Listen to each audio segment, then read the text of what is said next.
Welcome to American Reef. It's been about 3 months since Mike replaced all those pumps in that 500 of his, right, with those two Abiz. So in this episode, let's go over there and we'll check out and see if his experiment was a success or a failure. And remember, if you need anything in this reef keeping hobby, give my sponsors a chance to earn your business. That's Tunzi, Bulk Reef Supply, Premium Aquatics, and Ecosystems. Again, good, honest companies deserve a chance to earn your business. Let's go check out that 500.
Michael, what are we talking about? Russell, we're back. It's 3 months since you were here, since I put on the new Abiz power heads.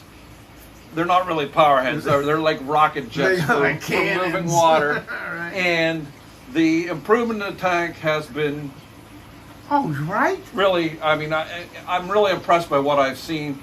I have did a couple other tweaks, and then I'm still dosing ammonia. I've gone to Claudifunum rinse bolus dosing. And all of that, and combined with better flow, has dramatically improved the tank. Now, right now, the power heads are off, and that's one of the things I love about these. I can just start them, and they will start on where they were, which is at about half speed. And if you look at the anemones or look at the things moving, you can see how much flow is going on in the tank. You can even look at the surface of the tank and you can see where they hit each other. It basically wells up. Now, what has all this produced? A number of things. One, simply by keeping my window open and no longer dosing Kalkwasser, the pH only goes down to 8.0 and goes up to 8.4 during the day. So because of the lack of CO2 in the room and the better water flow or better surface area against in this room with low CO2, I'm getting a higher pH. In addition, with dosing the bolus, that has also helped with the pH. Because now I'm no longer dosing soda ash, I'm now dosing sodium bicarbonate. And the interesting thing with sodium bicarbonate, I had always had a precipitation issue in this tank. That is, there was always some kind of something in the water. Now that I've gone to this better flow and gone to the bolus method, there's no longer any flow. Now, I have not basted this tank in 2 weeks. I used to have to baste it every 2 days. So we will see what comes off the rocks. That's just basically not a whole lot compared with what it used to be. It used to be like it was snow. This is nothing.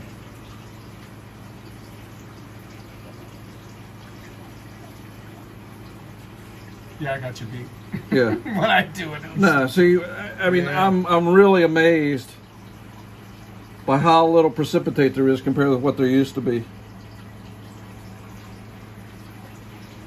So that's one of the good things.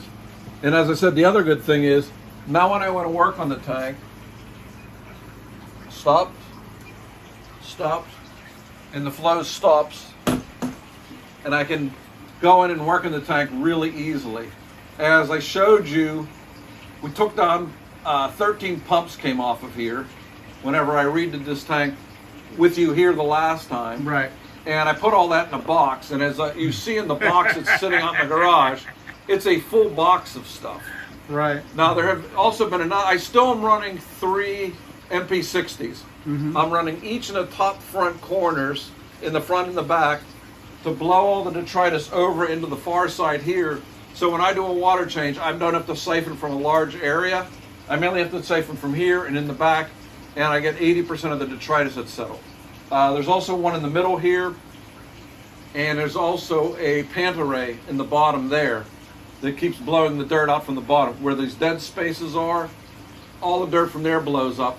And then when this pump on the left is low flow and this one's high flow, all the detritus blows into the overflow and gets sucked out, and there's polyester. What's nice is I used to have to change those every 2 or 3 days. I now only have to change them once a week. That's how I know how much less detritus and precipitate from the soda ash is occurring in the tank. I mean, to me, it's markedly different since I've gone to the bolus dosing method. Granted, go online, there's about 500 people saying bad things about it. I go by what the tanks look like. Claude has done over 250,000 ICP tests. He has a coral farm and phenomenally good looking corals. I go by that. I judge by what people show me, what they're doing, what their corals look like. So I'm gone on the Claude system, and I know a number of other people have as well. And for the most part, I haven't heard anything bad about switching over to the bolus system. The bolus system, what is it? Yeah, that's right. I knew Remember, that's what you... because y'all new guys. I know, that's what you were going to ask. Forever, I had been dosing sodium carbonate, small amounts throughout the day. In the bolus dosing, you dose a large amount first thing in the morning. Your lights kick on. There's a very little ramp up, and bing, bang, boom, it's all there. You get a small spike. You don't even get as big a spike as I thought I would get. My alkalinity usually runs around 8.5. After the bolus dose, an hour afterwards, my alkalinity only goes up to like 8.7, 8.8. Then it gradually comes down over the course of the day. I'm not going to explain the full bolus system. Look online under bolus method with Fauna Marin. That will give you the insight as to why to do it, because I'm not going to get into the chemistry of it and fight everybody online about the chemistry discussion. I go by how things look, how things are growing, and I've been very happy with it. I've been running it for about 3 months in combination with dosing ammonia, which I have now been running for almost a year. I have been very happy with this. Right now my phosphates are 0.10 and my nitrates are 10. I may add a algae scrubber just to keep the phosphates a little bit lower, and so I potentially can dose a little bit more nitrate or a little more ammonia, just because that even increases further how fast things grow. And obviously what we all want is fast growing corals, because the faster they're growing, the more colorful they are. The growth tips is where the color is. So if you want the nicest home wreckers and widowmakers and any of the other corals you want with a bright tenuous coloration, you have to have them growing relatively fast. They never grow as fast as the millipores or the stags, but they grow much faster when you're dosing the ammonia and become much more colorful. I mean, every coral grows at a different rate. Right. So keep that in mind. The other things that have occurred in here, which are interesting, is because I took off 13 pumps, that was 13 pumps worth of electricity. My electric bill went down around $70 to $85 a month, which is nice. I just buy more corals with it, but it's still not the point. It's still the other thing that's very interesting is the water temperature dropped by 3 degrees. Wow, because they were generating heat. Even though they're external, they're just the power heads. Most of them were external. Okay. Remember, I also had 6 gyres on here and 4 tons and 3 tons. Yeah, that's true. So there were 9 internal pumps in here, and they were all producing probably quarter, half a degree. But since they've been off, the tank now runs at about 76 degrees. And even in the summertime when it was hot, the tank never went above 80. Right. Where before it would go to 81, 82, and I'd have to turn all the lights off and shut some of the pumps down. Now everything runs all the time, and I don't have any issues with that. There's a pro right there, right? Yeah, I mean, I'm shocked by the temperature difference. Right. These only use around 100 watts a piece at full power. Yeah. Compare with what I was doing. I mean, these are incredibly efficient. Needless to say, they're also expensive. Yeah. But if you have a big tank and you want to save over time and make your tank, I mean, I think it looks a lot better now simply because I don't have all the pumps everywhere. Right. Right. And the corals are growing faster, which is what I want. I don't sell corals per se, but I still like fast-growing corals. Right. Well, and you know, to me there are a couple points to that. Number one, you know how we were talking about that solar stuff, right? Yeah. Again, yeah, if you're going to do anything solar on a fish tank, efficiency is your key. Yeah. So, to your point. So everything I have tried to do in this past year has been simplify my life and make things simpler and easier. Seeing this and how it's changed things. Right. You know, there are those that tout that changing flow doesn't improve growth. I beg to differ. In this tank, I've seen dramatic differences. And when you look at this tank, when the flow's on, you can see movement all along the bottom. It's not just at the top of the tank, but where these two pumps are literally across from one another. I try to align them as close as I can. You can look in the back where the anemone is just blowing around. Right. You can look on the bottom where this Montipora capricornus is moving up and down. And you can look at all the flow in here. Well, it's funny that the anemone stays there. Yeah. You know, that's where that, you know, again, the collision point is between left and right. And he gets whacked. But Well, what's interesting, too, you can see the bubbles on it. Yeah. Here's its mother. Where No it cloned bubbles. from, Yeah, no bubbles. No bubbles. And the same thing in the back. Half Yeah. bubbles and no bubbles. Right. That's wild. So it obviously isn't water conditions because No. it's the same conditions. It has to be some other factor that's causing it to bubble. Right. But you can see that's a fully bubbled anemone Right. versus not a bubble here versus half bubbles and no bubbles Right. on the same anemone. Again, to your earlier point, flow. Yeah. Right. Gotta Plus be flow. circulation. Yep. That's wow. Now the other interesting thing is at night, probably at about 10 o'clock, this always kicks on full blast at 10 o'clock and creates a lot of flow. You can see the fish like jumping around through it. Everyone, isn't that hard on the fish? The fish seem to love the increased flow. Well, they're bigger, sturdier fish too, so that makes No, sense. even the damselfish. Oh, really? Yeah, So even they're- the Kupang damsels and the Okay. six-line wrasses all seem to Yeah, yeah. enjoy the increased flow in the tank. Okay, perfect. And what else I did was I took off the eductor that was on the back and just have a regular flow in the tank because I didn't need it anymore. And having that eductor allows for more flow to come in because it was causing back pressure on the Vectra L2. So now I'm getting more flow through the tank as well because I'm not pushing it back from the eductor. Ah, that makes sense. And are you still doing the ozone stuff? Still running some ozone. I'm running slightly less than I was. The redox in here right now is about 450. Before I've done all these changes and made everything, it was running at about 320. So it's picked up about literally 100 points. That was also by adding that new skimmer as well. Right. Between the skimmer and the increased flow at the top and better oxygenation, obviously you get better redox. Right. And with all the detritus getting washed out of the tank faster, that has also helped. Like I said, noticeable when I came in. I'm just like everything grew. Every little small coral to you name it. Yeah, I can see it on the frags. I'm seeing it crusting Yes. down. I have certain spots that are Even just the Milka. yeah. Okay. I mean, granted, he looks like he's tipping a little bit, but the size of that thing, I mean, and he's probably your best barometer because he's always growing. Yeah. Right? Well, I mean, there was around, this is 3 months ago when we put these in, Right. there was about a 2-inch gap between Right. it and the pump. It's now touching the pump. Yeah, you see it. Right. Same thing with the two stags. I take pictures of the blue stag in front of the green turbinaria, and once a month I take a picture, and I can see that it's gone from being 6 inches below the water surface to now where it's probably 4 inches. Right. So it's grown at least 2 inches up Right. in 3 months. Right. And like I said, it smacked me in the face as soon as I saw it. So, Yeah. No, it's like when you see your kids, you don't realize they've grown up. I see this every day. It's like nothing's really growing. Right, but no, it does. No, because one of the things I'm now doing is I'm taking pictures on the 1st and 15th of every month where I'm going in the exact same spots. Right. So it'll be an exact comparison Right. to see how better it looks, if there's worse. Every now and then there are some problems. There's a spathulata that has been RTNing for the last 2 months.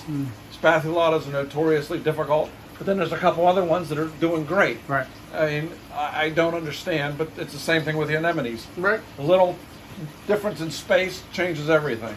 That's why we like the hobby, because we try to perfect it and we can't. No, it's as I said, I've made things simpler. I'm not chasing numbers. Everything has pretty much been much stable throughout this year. I haven't been tinkering with a lot of things, unlike my usual system. I mean, all I did was add more flow, which I don't consider really tinkering. Right. I put a better skimmer on, which I also don't consider tinkering. Right. And I went to the bolus method. Those are the three main things I've done. I've not done anything with other water chemistry. I still add reef moonshiners, trace elements all the time.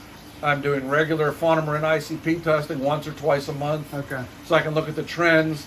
And I mean, if you do ICP testing, I highly recommend using fauna marin because it gives you so much more information than any other tests I've found.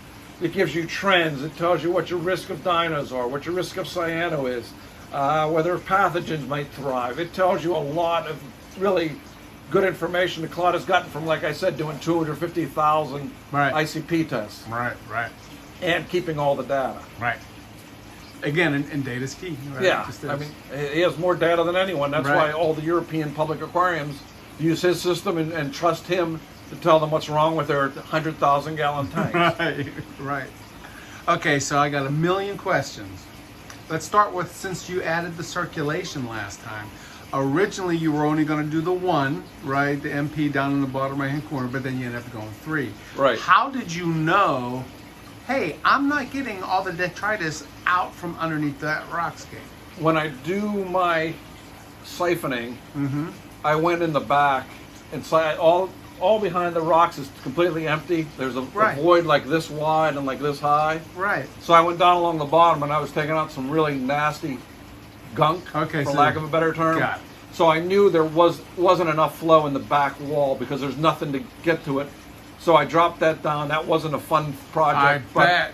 But I got it down. It's MP60 running full bore. It pushes a majority of the detritus to the end or close to the end where I can get it and siphon it out. Same thing in the front. You can see the detritus along here. Right. So I have literally devised something Hey. to Yes. siphon along Yeah, yeah. as I've melted this pipe Yep. so that I can slide it in there and get everything out of it. Yeah, yeah. The only thing is if you get a rock in it because it's not completely round, it gets stuck in there and you got to take it out and Yeah. redo it. But for hopefully some company will come up with a nice version of this.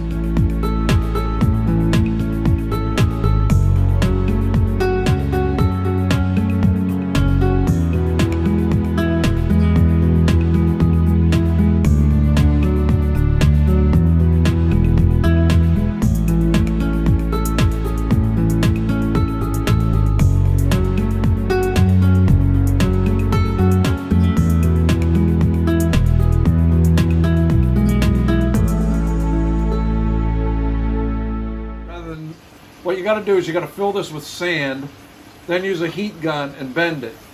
Okay, so to that point, when people were asking me how I did the clips for the HPD, Right. what I would do is, I'd say take it and do it over a stovetop, 12 inches high, just go back and forth, right? And I said it'll get to a point where it will be very pliable, but then within 1 second, it'll turn into an L, Yeah. right? So you got to be careful of that. I like the sand, the hot sand, way Yeah, you better. put the sand in it, it holds it, then you just turn it. Yeah. Well, how do you heat the sand? Microwave? No, I used just a heat gun. Oh, really? Yeah. Okay, so that provided enough heat and put it in there? And, Yeah, I mean, you can Okay. see it fits Yeah. right in all the little holes to Yeah, siphon yeah. everything I want out of the rocks. Perfect.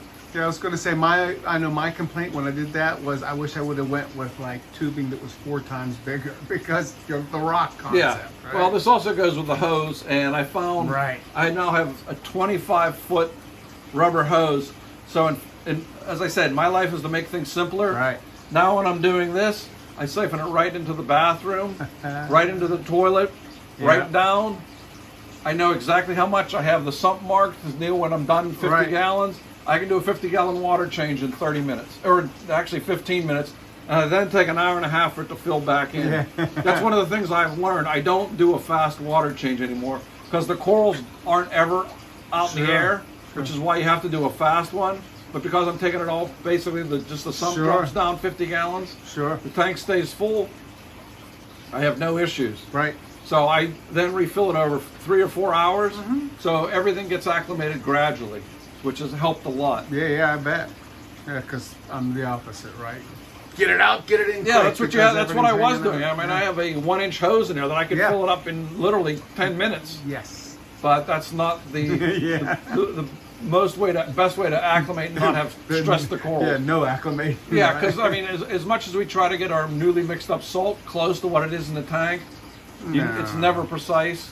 That's a good question. Have you ever did that, like your ICP test on the salt that you're doing versus? There Go are ahead. people doing Yeah. ICP tests on all the salts Uh-huh. that are on Facebook, and you can look up your salt and look up everything you need. I still run Instant Ocean. I've now been running it for 40 years. Yeah.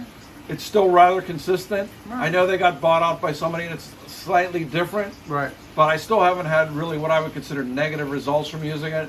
I mean, I know some other salt companies that have had major issues. Yeah. Yeah, People yeah. lost tens of thousands of dollars of corals from problems with its salt. Yeah. As long as I don't have that, I will probably stick with Instant Ocean. Yeah. It's, again, for me, I'm cheap that way. Yeah. And dose whatever. I mean, you I need. have considered switching over to Fauna Marin. That's probably the only salt I would switch over because I know Claude's meticulous with it. Right. But at this point, I can't justify double the price. Right. No. And you got shipping still and everything else. Yeah, I mean, down the line, I may, Right. when I don't have to buy any more corals or fish, which probably never, but I was gonna say. Yeah. so- Doesn't work. there's always one more coral I want, which Right. is sad. No, it's actually good. Keeps you young, right? No, it keeps me engaged. Yes, that too. Yeah.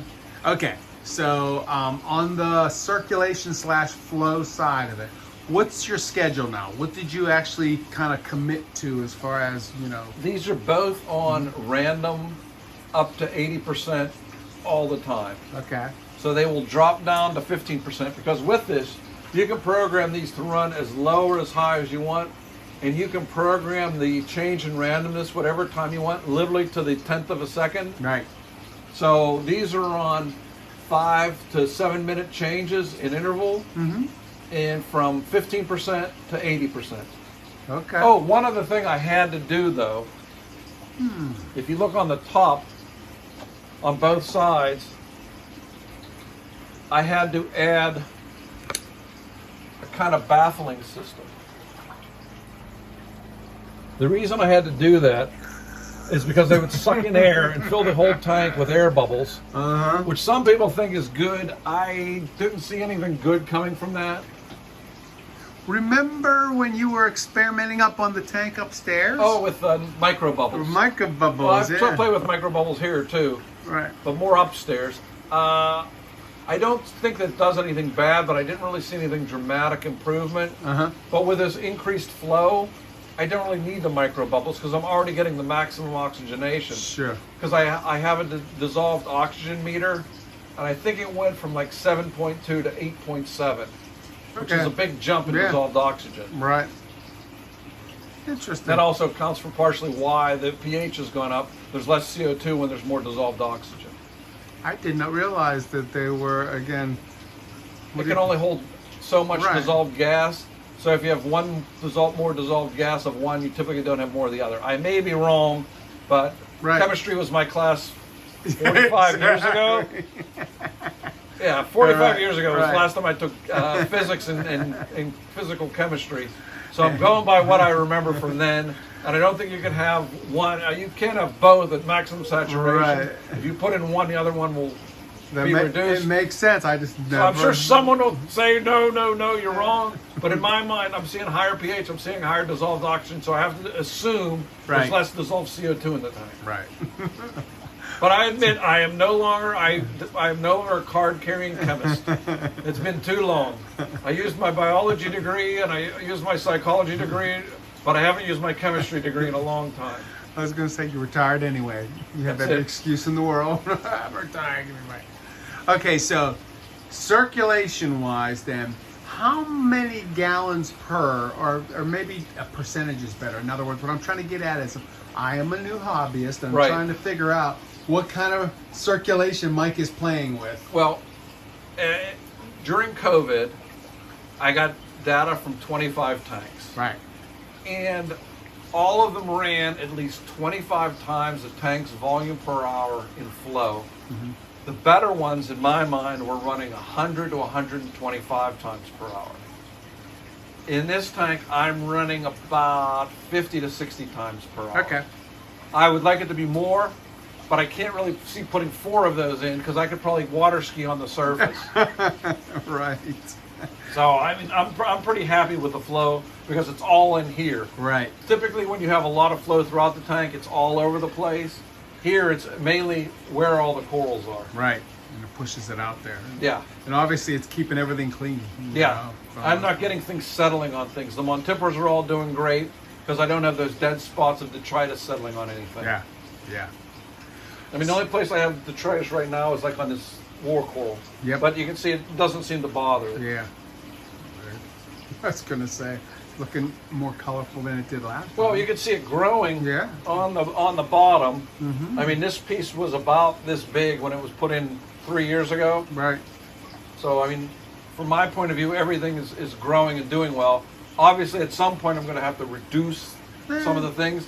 But what I do is I keep the things that are most colorful and I move the things that are less colorful out. Yeah, yeah. No, perfect. So to that point, as far as like the new corals that you've added, have you added many that, again, the viewers haven't seen that you're hoping are going to stick around? And I've grow up? added a bunch of chalices over here, which I really like. Some of them are, I mean, under the blue lights are just pop. Pop. Underneath white lights, it's like, what is that? But under blue lights, Sure. I added a bunch of named corals on the back here, that small little frags that I'm hoping will pop, but they're just back there for now because they're all so tiny until they grow into something, but they're all mounted. So once they start to take off, I can move those out. I've played a little bit with this section over here. Sometimes the colors pop. Right now under white light, they don't show quite as much as they do at night. Because right now the light cycle is such that everything is on for about 4 hours at max. There's even 2 halides that kick on. And then the halides kick off. Then an hour later, the whites go down. Then by 4 o'clock, the whites are way down and it's just blue and ramps down blue the rest of the night. So 4 hours at max, period, at 100%. 4 hours at max. That sounds like the Sanjay approach. He does 8 hours at Yeah, I max. was going. He goes. Yeah. I may go a little bit more, but right now 4 hours seems to be working. Right. I don't really need these corals to grow out of the tank. So I'm happy with the growth rates I have and the coloration I'm getting. Right. Right. No, exactly. Okay. So again, last time we were here, ammonia dosing was the thing as far as you kind of dove into that. Right. I started off with 60 milliliters of the stock solution, which is 20 grams per 1 liter of RODI. I was at 60. I went gradually up to 90, went up to 120. Now I'm at 160. So I'm adding significantly more every day, and my nitrates are stable at 10. And when will you get concerned? Or when not concerned, but I better. If my get back. nitrates would suddenly start going up to 20, Yep. I may back it off a little bit. I'm probably going to keep it at 180, probably at least through the end of the year, 2 more months. Because right now I've done that for 2 weeks and it's been pretty stable. So I give everything 2 or 3 months to see what happens. What I also have done is I've spread it out over 6 doses instead of 4. The only time I lost anything from ammonia dosing was early on when I was stupid and didn't know not to dose all at once, and I dosed 60 milliliters in 1 pop. Yep. And I lost a big Lamarck's Angel, and I lost a big Tang. They did not tolerate the ammonia. Which is wild when you think about it, right? Because, Yeah. Tangs and Angels are kind of. No, Yeah, but okay. everybody else has tolerated it. Right. Even the Rasses, right? No issues. No issues with anything. I mean, you can see how big the purple Tangs have gotten. There's 3 purple Tangs. There's a powder blue. There's a pair of Dulcimeri, and there's a Maculiceps. And there's also a pair of fox faces in here. So like the 2 file fishing are going, I'm almost. Oh man, he got it. Oh, I'm almost. Those have been put in here 9 months ago to get rid of the Aptasia infestation in here, and there's not an Aptasia in here. Also, where the heck's the big greenbird wrasse? He was out earlier. That's why there's not any bristleworms or any other worms in here. I don't see. Well, that's also one of the other interesting things. Since I'm getting less precipitate and less detritus, my vermitid worm population is also diminished. Really? Yeah, I didn't do anything else, but it's kind of amazing how much that population is diminished. That's wild. I wouldn't have thought that, again. Oh, yeah, and there's also a Desjardini tang in here, too. I keep forgetting how many different tangs I have in here. I love tangs. So, circulation-wise, is this it? New more? I don't think I need to do anything more. I'm so happy with these 2 pumps. I mean, I thought they would be good.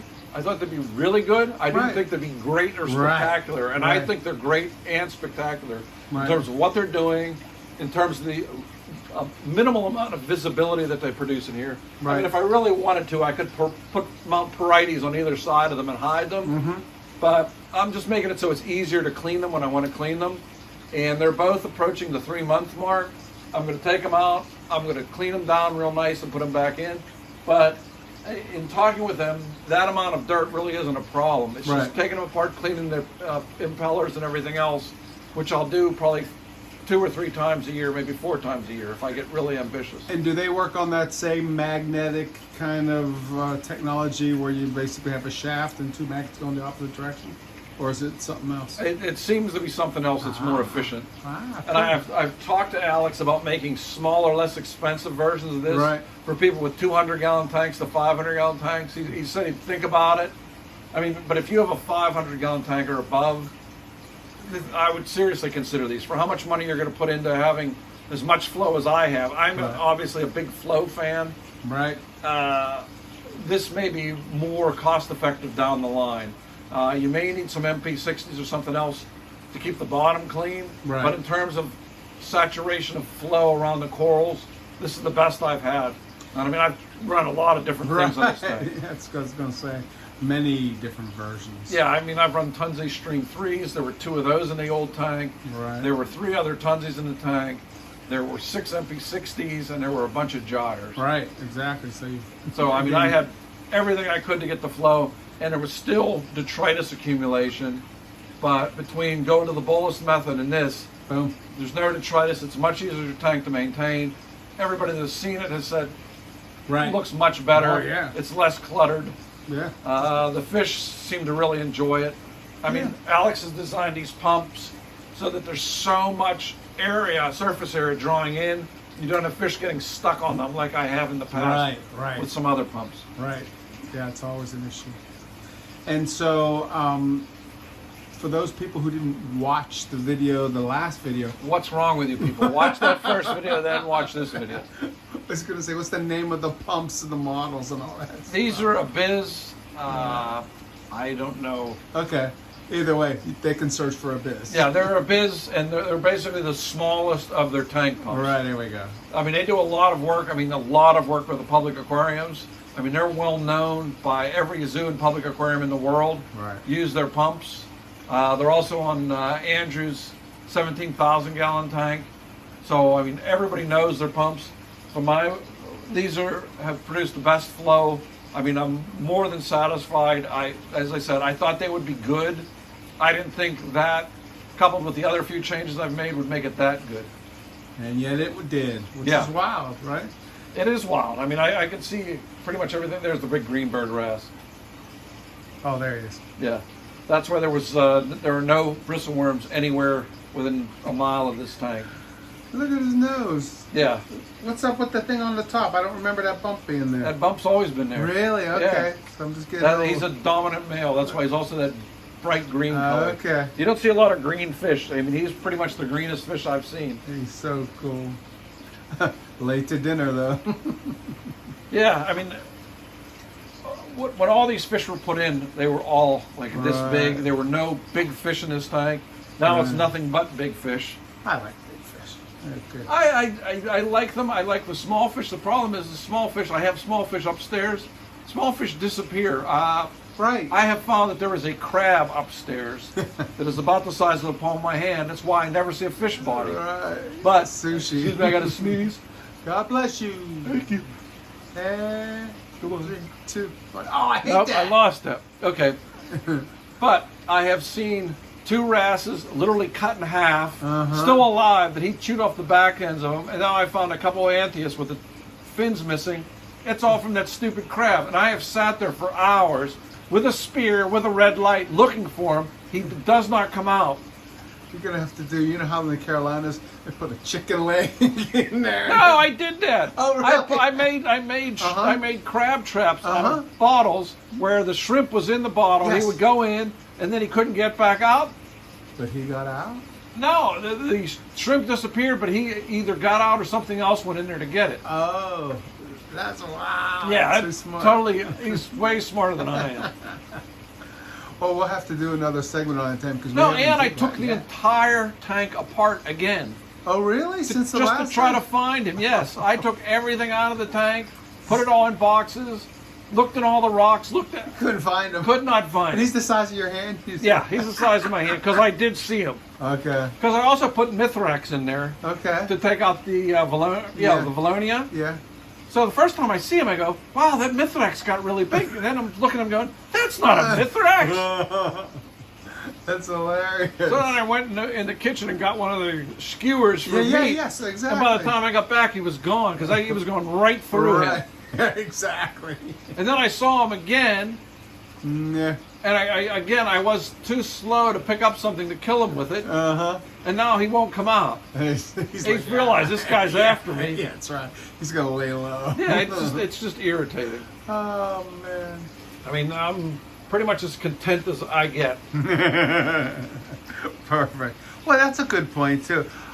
How has your better half been now that she's been acclimated into the whole world of reef keeping? Because she didn't, before you guys got married, she didn't know much about reef keeping or saltwater, right?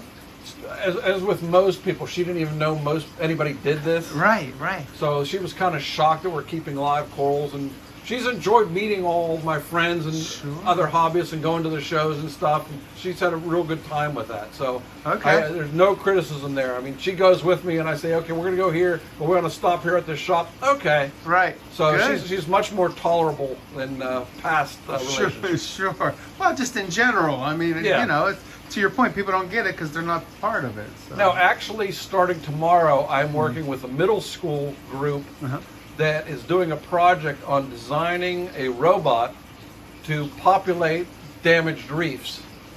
Oh, really? So I'm showing them the ins and outs of what is necessary to keep corals alive, who's doing what with spawning, and all kind of things. Like Jamie Craig's work with spawning, some of the things that people are doing with reef restoration, and doing that. Okay. And what made you get into that? A friend of a friend, his business partner is running this for his son. His son said, "This is what we want to do." He told my friend. My friend then said, "I know a guy that knows a lot about corals. Right. We should probably talk to him." So, Okay. Good deal. yeah, so that starts tomorrow. Okay. And hold it. What's the whole goal? End of the day, what's, you know... To theoretically build a robot to help repopulate the reefs. Okay, so it's just that. There's no, you know, like some people will do that for the knowledge of how coral live, do whatever. Well, that that's what they need to learn before they can try to repopulate. So that's what my point is showing them, okay, these are the parameters, this is what you need to do. This is what Jamie Craig's is doing to spawn corals and grow the planula out into little baby colonies. And then what you guys got to do is design a robot to implant those baby colonies. Well, it'll be interesting to see how that goes. Yeah, right? I'm just as interested in it as they are, so it'll be interesting. Exactly. Because that's the generation that will be doing that. It will not be my generation. That's right. I mean, we're frags people. We break off a frag and glue it. No, this will be a whole... Right. I mean, just seeing how much things have changed in the last 40 years. 40 years I've been doing this. We've been doing this, I think, for like 15 years. Time. No, I know. How do you know when you're old? Yeah, I know, because time just goes... Yes, exactly. No, but that's how long we've been doing these. That's wild, right? Yeah. You know, we should go back at one point in time and watch some of the earlier ones, Yeah. and then get your opinion of how, you know, what has changed now versus then. Well, we can right? do like Mystery Science Theater 3000, Yes, where we'll sit yes. in the crowd and show the meter and bust on them what we've said and did. Exactly, it'd be perfect. Yeah. Okie doke. Well, to that point then, I guess that's where we can cut this. We got an update from there. And maybe next time what we can do is look. Oh, no, I know what I want to ask before we get into the next one. You were talking about your book. I'm still working You're on still working on it, okay. it. I got lazy over the summer. Uh-huh. So what's your goal? When do you think it's going to be It's at? literally half done. Okay. So And we're in November, mid-November. we're mid-November, so it's half done. If I can get it out in the spring, I'll be happy. Okay, good deal. It's just sitting down and doing 3 or 4 chapters a day. And for everybody who has not heard that video, besides scolding them, Yes. what's the book going to be on? It's going to be on beginners from soup to nuts. It's basically a cookbook for beginners, going over everything in detail as to what you need to do, from planning to picking a tank to choosing your first fish to acclimating everything, quarantine, how to choose your lights, how to set up the cycle, everything you need to know in one spot rather than you go online and 12 people tell you something different. Right. And it'll show you pictures of my tanks through the years and other people's tanks that are successful and what we're all doing so that you follow along. So you don't follow a guy that has a 10-gallon tank and is posts Right. 20,000 posts and that's why he's world famous. Right, exactly. Well, to that point, springtime, we'll be looking forward to the book, right? Yep. And I don't think most people know, but you're also a cook, so there ought to be a really good cookbook, actually. Yeah, that's what I'm trying to design Right, on. But right. I'm also a gardener, so it follows the Right. mindset of a gardening, cooking, Right. reef hobbyist. Because it all follows the same path. Right, exactly. Hold it, it follows the same path. Got to use your time to do these things, so you Yeah. have to be retired to enjoy all three of them. No, I've been enjoying all 3 of them I for 40 bet, years because right. I'm insane. Yeah, No, right. people ask me, do you ever sleep? Sleep, right. I sleep 5 hours a night. Oh my. Yeah. No, I would die on 5. I'm used to it now. Well, good deal. We'll come back and whenever, you know, we'll check out the tank upstairs. You know, in the Yeah, the next sunlight video. tank is Yeah. kicking now, so Yeah. actually all the tanks are kicking, and we're also going to show the freshwater tank. Yeah, because I love that one with that turtle grass in Because there. I've done and some all interesting that. things, I think, there that I Yeah. think people that are still freshwater and saltwater might enjoy. So Oh heck yeah! Thank you, Michael. thank you, Russell.